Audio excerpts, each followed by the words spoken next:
Assalamualaikum warahmatullahi wabarakatuh. Perkenalkan, nama saya Tangguh Wibowo Perkasa.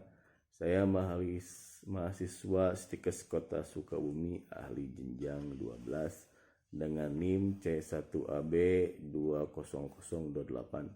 Pada kesempatan ini saya akan mempraktekkan bagaimana pendidikan kesehatan pada ibu hamil, tentang nutrisi pada ibu hamil. Terima kasih. Assalamualaikum Ibu. Waalaikumsalam warahmatullahi wabarakatuh. Perkenalkan, nama saya Tangguh Wibowo Perkasa. Kebetulan saya mahasiswa Stikes Kota Sukabumi yang sedang berdinas di ruangan ini dari tadi jam 8 sampai nanti jam 2 siang. Kalau boleh saya tahu apa yang Ibu rasakan hari ini? Mas, capek. Bu, kalau Ibu tidak keberatan, bagaimana kalau kita berbincang-bincang tentang nutrisi pada ibu hamil? Kalau misalkan Ibu bersedia, kita berbincang-bincangnya sekitar 10-15 menit. Kemudian tempatnya di tempat ini. Apakah Ibu bersedia? Kalau misalkan seperti itu, saya mau sebelumnya mau bertanya dulu, Ibu sudah tahu, apakah sudah paham tentang gizi Ibu pada saat hamil? Apa saja yang harus dikonsumsi Ibu pada saat hamil? Nggak begitu banyak tahu. Ya, banyak tahu. Kita mulai aja Ibu ya. Kita lihat di komputer ini. Kita lihat gizi Ibu pada ibu hamil. Gizi pada ibu hamil berupa makanan yang berbentuk padat, cairan berserat yang merupakan kebutuhan pokok bagi ibu hamil, yang berfungsi sebagai tenaga dan menghasilkan energi, menyediakan materi yang dibutuhkan oleh tubuh untuk menjalankan proses-proses metabolisme di dalam tubuh. Ada dampaknya ya, kalau misalkan Ibu, dampak apa sih yang bakal terjadi bila Ibu kekurangan gizi pada saat hamil? Yang pertama, kita lihat di trimester 1. Trimester 1 itu pada saat kehamilan 1 bulan sampai 3 bulan. Biasanya terjadi kalau misalkan Ibu kekurangan asupan gizi ya, biasanya bayinya akan prematur. Kemudian bisa mengakibatkan kematian pada janin. Juga mohon maaf Ibu, apakah ada kelainan pada sistem saraf Ibu bayi. Bisa dilihat dari kalau misalkan trimester 2 atau 3 bulan ke atas ya, sampai 6 bulan atau 6 trimester yang ketiga atau 6 bulan sampai 9 bulan itu dapat menghambat pertumbuhan janin.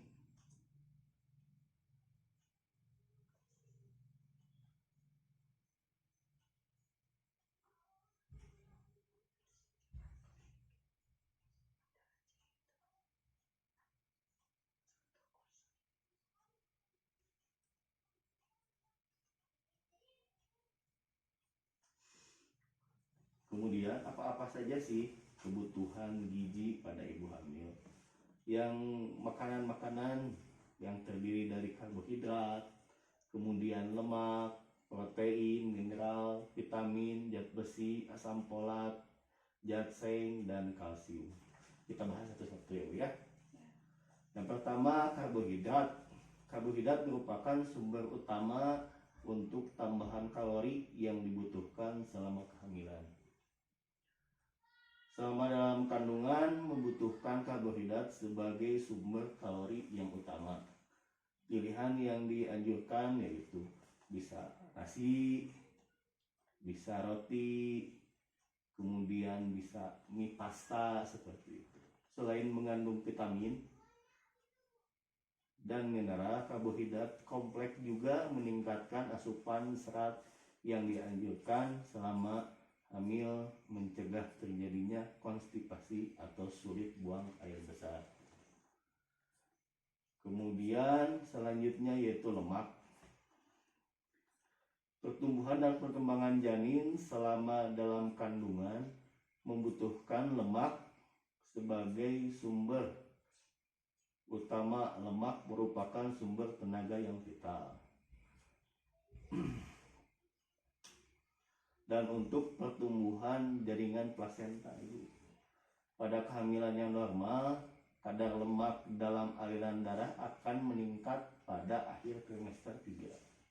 Tubuh wanita hamil yang menyimpan lemak yang akan mendukung persiapan untuk menyusui setelah bayi dilahirkan. Kemudian ada protein ibu. Protein itu sangat dibutuhkan sekitar 60 gram. Wanita hamil butuh protein sekitar 10-15 gram perharinya. Berfungsi untuk membentuk jaringan baru, zat pembangun, pengganti sel-sel yang rusak, dan merupakan bagian penting dalam plasma sel. Protein juga sebagai cadangan makanan. Kemudian mineral dan vitamin. Ibu hamil juga membutuhkan lebih banyak vitamin mineral dibandingkan sebelum hamil. Tambahan zat gizi lain juga berfungsi untuk membangun proses metabolisme energi. Kebutuhan vitamin A dan juga kebutuhan vitamin C juga sangat meningkat, terutama magnesium dan zat besi. Kemudian zat seng ibu ya. Ibu hamil yang memiliki kadar zat seng rendah dalam makanan beresiko mengakibatkan anaknya melahirkan prematur. Zat seng dapat ditemukan di beberapa makanan seperti kacang-kacangan atau gandum. Kemudian zat besi. Zat besi dibutuhkan untuk memproduksi Hb selama kehamilan ibu. Volume darah bertambah untuk menampung perubahan pada tubuh ibu hamil, pasokan darah pada bayi. Zat besi dapat diperoleh dari makanan seperti daging, sayuran hijau, dan juga sekalian.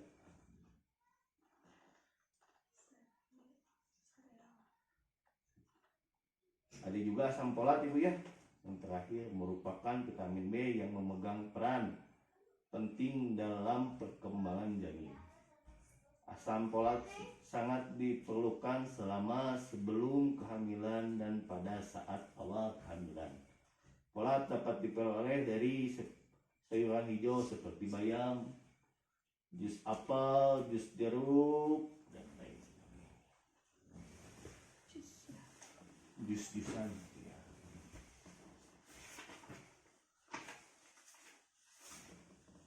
Setelah itu ibu ada yang mau kita diskusikan lagi? Karbohidrat kompleks contohnya.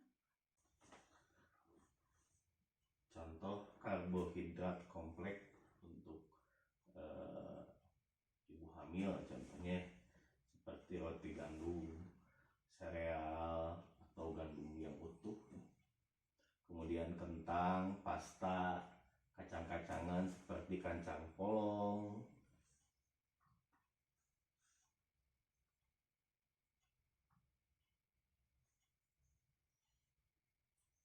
seperti contohnya sini bu ya.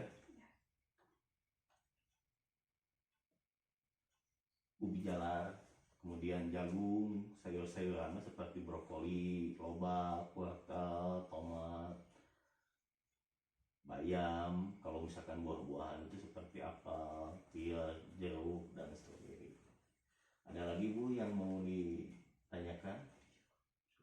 Sekarang bagian bu ya, memvalidasi ke ibu. Masih ingat gak bu yang tadi kita bicarakan apa-apa saja yang harus dikonsumsi oleh ibu hamil?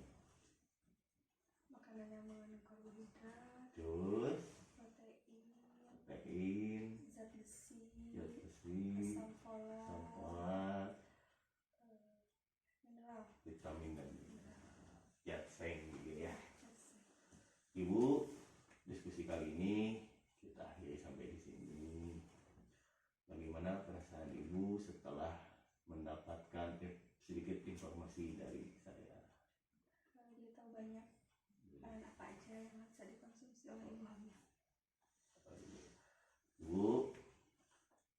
nanti bila mana ada kesempatan lagi kita bertemu lagi. Mudah-mudahan nanti setelah ibu melahirkan kita bisa berbincang-bincang lagi tentang rencana ibu untuk memilih KB. Ya, terima kasih ibu tentang waktunya. Assalamualaikum warahmatullahi wabarakatuh.